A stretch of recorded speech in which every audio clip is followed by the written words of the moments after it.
perhaps it's got a lot of base failures, and it's like driving over the craters of the moon. And yeah, we still have those. We've done a lot of work to correct a lot of that, but we've got a lot more work to do yet.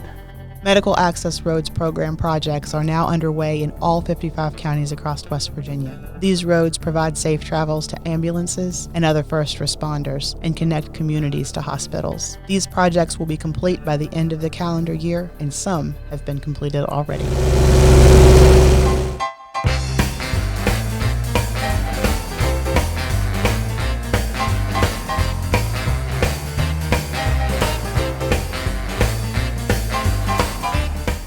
What I was doing was rolling it, smooth it out. We basically just go across it and smooth everything out with it. They pavers lay it, and then we come by and there'll be some dips here and there, and this machine just goes and smooths everything out and try to keep everything as smooth as you can. So no big bumps on the road, nobody spilling their coffee.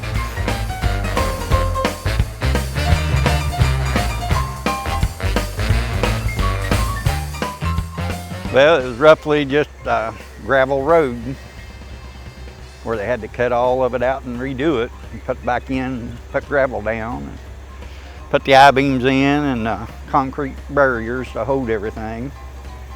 And basically it took us, what time we get started? Roughly 3 hours to blacktop it.